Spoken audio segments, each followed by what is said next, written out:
Hello everyone, it is Sydney or Autumn Plains and welcome back to the channel. In our little video today, I'm going to finally be getting to terraforming and decorating one of my river mouths. I have a general idea of what I want to do with this one. Since Biscuit has now moved to a farm core-esque kind of theme, I wanted to give my rabbit villager, Ruby, a little carrot patch. And I think it would be nice to throw back to an earlier version of Biscuit where I had a winding little river and villager houses on either side. But anyways, we will be making a little creek neighborhood with a little carrot farm. So with that out of the way, let's just go ahead and get started. On this version of this island, it has been helping me to make views and then connect them together with transition areas. I wanted the houses and the river to be the main focus, so I searched up Cottage by the River and found a few paintings that looked like the style I was going for. For me, I wanted both houses to be in the frame, and the river needed to bend and turn around, I guess you could say only one of them, but technically it's both. Anyways, I heavily referenced the older photo from when I had Pearl and Poppy here. However, I made slight changes so that way the view as a whole would look nice as well as their individual homes.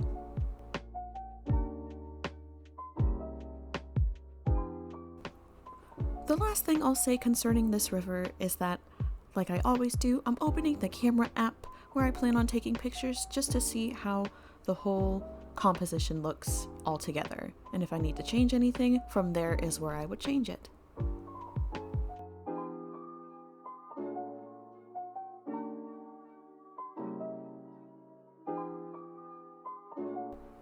Now that I have the water terraforming basically done, I'm not gonna go much further than that because I want to focus on where we're building over here. I'm going to now show you how I laid down these carrots, the flowers, and most importantly, the path. I figured that laying down the path would be easier to show you if I kept it slowed down at the pace that I'm going, so that it's easier to talk you through it. So here we go. So I'll start with the path over here first, at the very bottom. So I'm thinking I don't have much room over on this side. I'll start with a little left piece first, and you kind of just want to alternate after your end pieces, whether they're up and down, left or right, with these corner pieces, so that way it gives that illusion of a diagonal path. Now this works a little better with pathways that appear to go more straight across diagonally in their design, if that makes sense. Like, let's say you had a path with a more curved kind of corner that might not work nearly as well. I'm going to try and bring it behind these little wheat fields I have in another build. Maybe that won't work. I don't want to move that wheat field. So what I'll do is I'll take off this little diagonal piece and we will end it very small with this top piece, since that corner piece that I did lay down, the part of it that was cut off was the top end, so you'll kind of have to play with it and figure out exactly where you want your pieces to start and end. But being able to look at where the pieces that you place down kind of cut off will help you figure out what piece you need next. So what I'll do is I'll make a row of carrots. Whoops. I'll dig my holes diagonally. And what helps me do that is I will stand right above the previous hole that I made and turn my character to the side. And that helps me find where I should be digging the holes first. So I'll plant my carrots and then I'll make another row of dirt. Now for the one that is by the bridge, you have to get really close. So I'll start with this bottom piece here. And then since that one cuts off at the top of it, we'll be using this upper left corner and then continue from there. So again, I'm just alternating corners until I feel like I reach a decent space with these. It goes as far out as I want them to go.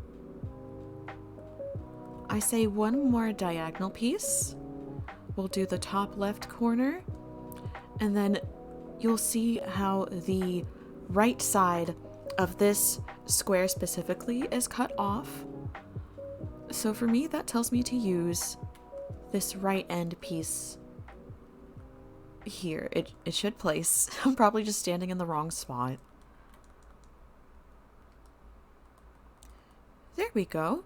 And then after I place those, I kind of just place my flowers and my carrots around it.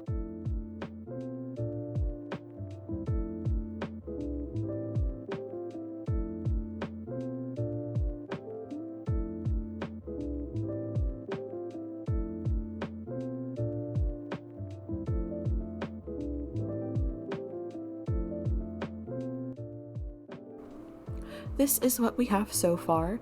I have re-customized the already customized version of Ruby's house. I changed the door from the last time you had seen it. It matches the little signpost that's up front, and I think the wooden bridge and log fence as well. And then to our right, we have Poppy's house that I customized to match Ruby's, basically. And the reason I chose Poppy to be her little neighbor is because I actually saw Poppy walking around the little area that's especially to the right, mostly. And her little dress and everything just really fit this farmcore, meadowcore thing that we're going for.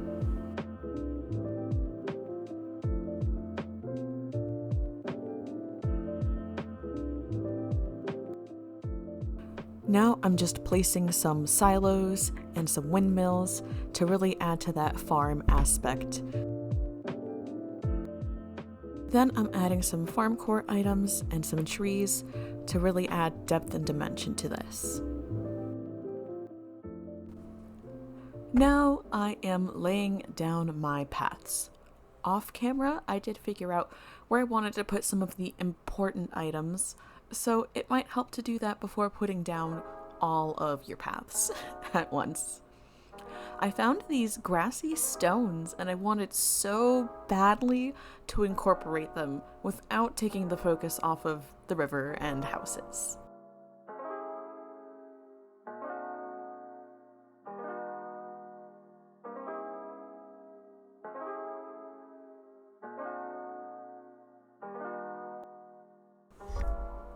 I'll be putting a little table with carrot food items closer to the beach, so I took these wood planks and stones around that. It's helpful to think of where you would want people to walk to place down paths like these. I also try not to put the same code within a 4-tile space.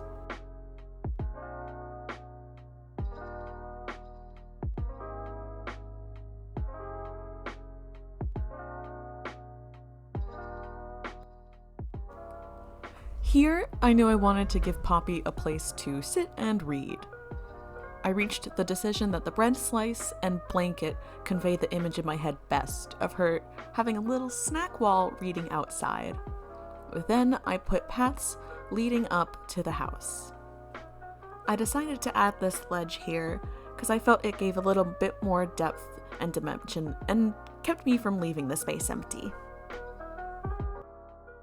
Of course, you don't have to fill every single space on your island. It's just something that I like to do, and whenever I see it on islands that I get inspired from, I like it a lot.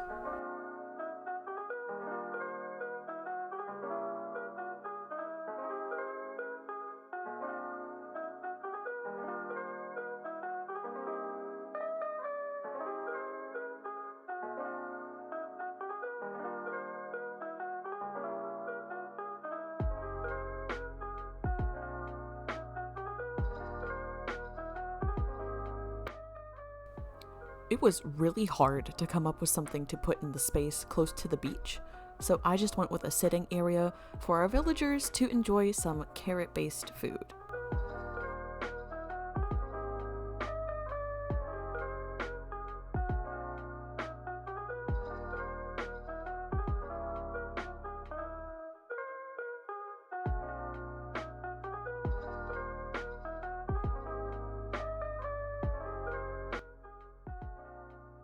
I thought some cute details would be this adorable little carrot sign, the bunny decoration, and a carrot dropped on this little lemon code. We'll just pretend that the lemons aren't there.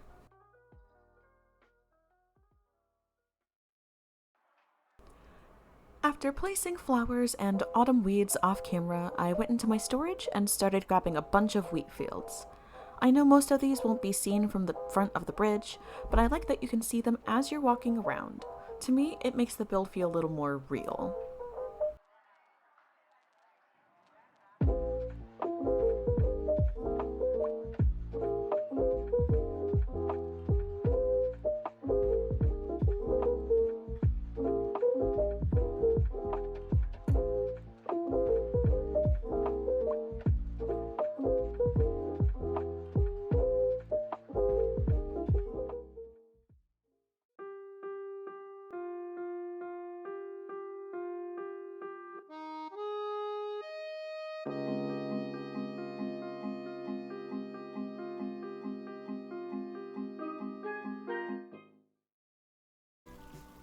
This is the finished product.